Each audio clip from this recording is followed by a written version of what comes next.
Hello all and welcome to Supernova Theories and Videos.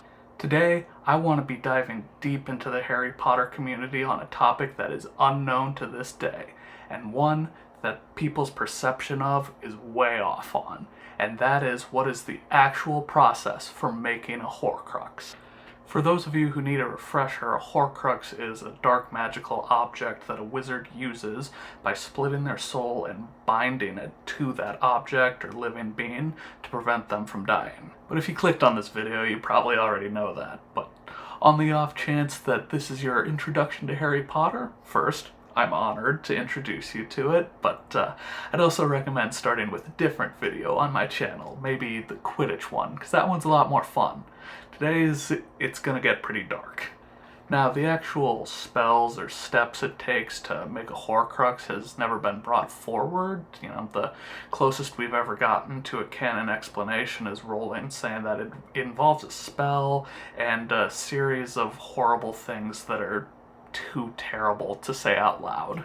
What we do know is that it requires murder, which, as Slughorn says, is the supreme act of evil, and we also know that there are only two known creators of Horcruxes, Voldemort and Herpo the Foul, who created them.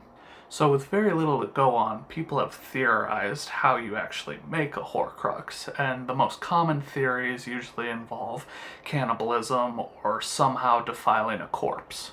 The problem with that, though, is with 4 of Voldemort's 7 Horcruxes, he frames somebody for the murder, and whether it's wizards or muggles who examine these deaths, nobody suspects a Horcrux or anything beyond the murder itself. When he kills his father and the rest of the riddles, the Muggle police officers who examine it don't even know how to identify the death itself.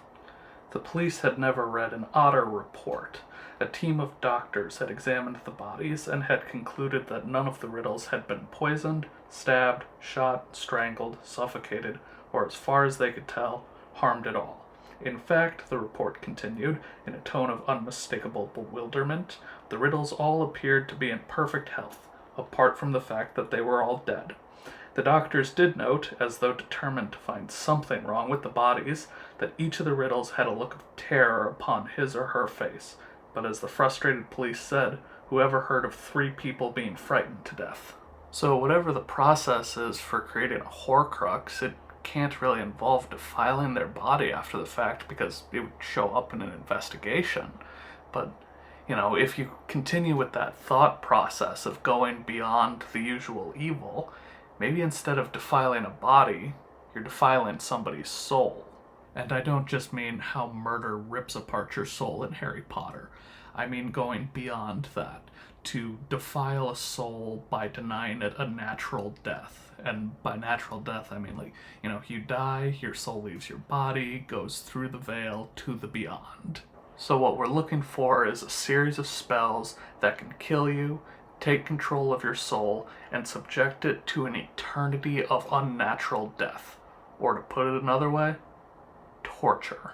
That's right, it would be the 3 unforgivable curses combining together to create the darkest magical object. So how would it work then if you were to combine these 3 unforgivable curses into one spell? Well, first, I think it would start with the Imperious Curse, which is generally thought of as mind control, but I would argue is more about controlling somebody's soul. That's because we have another form of mind possession in Harry Potter already. We see it happen to Ginny when she's writing into the Riddle Diary. It controls her for stretches at a time, but she also can't remember anything during these stretches.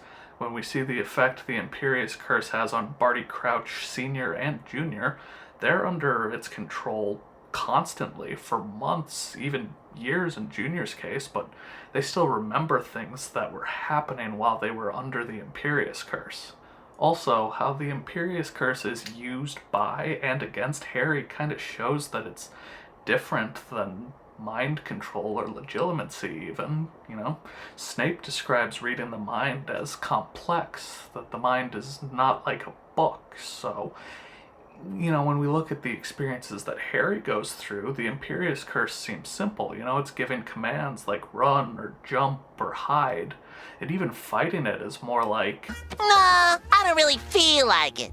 So if you're going to be using the Imperious Curse, you're imposing your own soul over another person's, creating a connection with them by giving them the illusion of peace so that you can possess that soul. And if you were to then kill somebody who is imperious, are you not killing a part of yourself? Does that not rip apart your soul beyond just typical murder? But it doesn't just stop with the Imperious Curse and Avada Kedavra.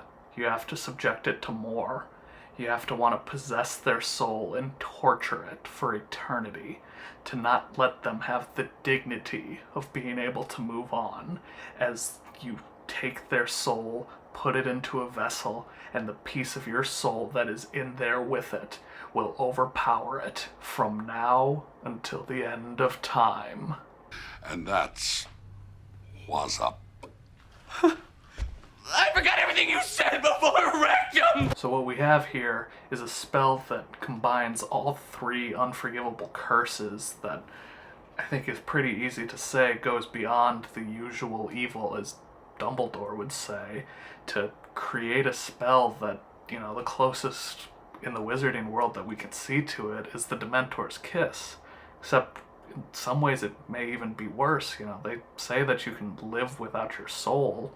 Don't know how much of a life that is, but this is killing you and still torturing you the same way that I imagine you would be tortured, or your soul would be, after the Dementor's Kiss. But this is all in theory right now. Let's test how this works in practice with the Horcruxes we do know that exist.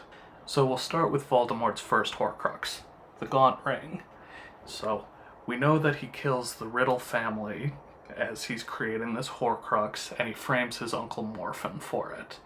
And this is just a guess here, one that I'm sure is right, but, I would think that he would save the actual Horcrux death for his father, because he would hate him the most, and between the three riddles, he would be most likely to want to subject his own father to an eternity of torture. And like I said before, when the Muggle police officers arrive, they have no way to identify how the riddles were killed. When the Ministry gets involved, though, they arrest Morphin because they're able to look at the spells that his wand used, and he confesses because Voldemort altered his memories. So, between his wand and his confession, the Ministry doesn't look any further because they don't have to, but they also don't see any extra spells in Morphin's wand that would lead them to believe a Horcrux was made. So I would say that it would make sense that Voldemort saved his own father's death for his own wand, and in doing so was able to hide from the Ministry that he was able to make a Horcrux with that death. The next Horcrux is made with Moaning Myrtle's death, and this is kind of where we get the first problem for it, because she becomes a ghost, so how could Voldemort truly possess her soul?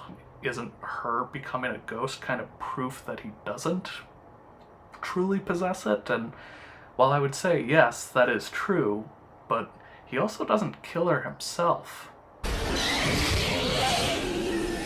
Yeah, the Basilisk kills Myrtle, not Voldemort. And, she doesn't go on. She chooses to become a ghost, apparently, and she says the reason why for this is because she wants to haunt Olive Hornby for making fun of her glasses. But, I know a lot of us thought that dumb things in high school were the end of the world, but come on. What an idiot.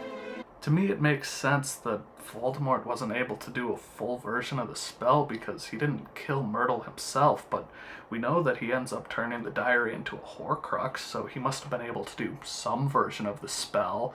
He just isn't able to fully possess her soul, but maybe he's able to possess it enough that she becomes a ghost, not because she chooses to, but that she's unable to go on, that she's anchored to life, and it forces her to become a ghost rather than her choosing to for a more frivolous reason. Next up, we have Hufflepuff's Cup and Hepzibah Smith, And here the official story is that Hepzibah Smith's house elf Hokey accidentally poisoned her, and that's how she died.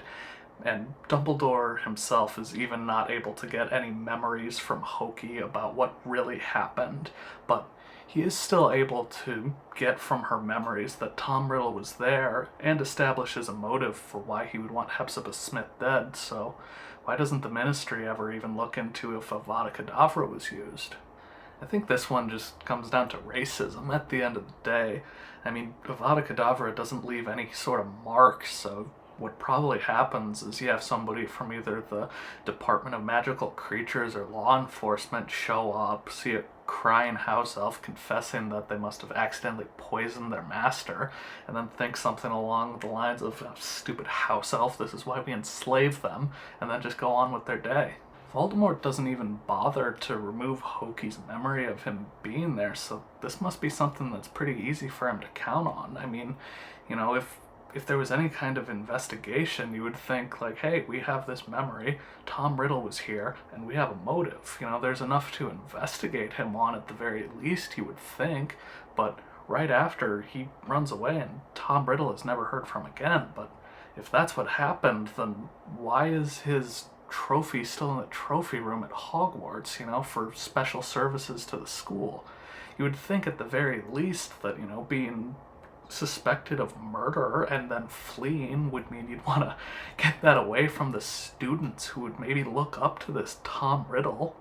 I don't even think the trophy being there could be explained away by Dumbledore's plans for Harry, because that would mean that he keeps this trophy in the trophy room for about 30 years on the off chance that a student who isn't subject of the prophecy that he hasn't heard yet gets a detention and has to clean all these trophies and then will puke slugs on them, and on this trophy specifically, so that he has to clean it longer so that he can remember the name, just so that the subject of your prophecy can get a half-truth. The next two are kind of yada-yada. You know, Dumbledore thinks that he's saving the Horcrux deaths for particularly important deaths, but with the diadem and the locket, he's just killing a couple of muggle tramps. But at this point, he's so beyond the usual evil that he's just killing whoever he comes across and subjecting them to an eternity of torture where, you know, with two of the first three, they're related to his family who he hates with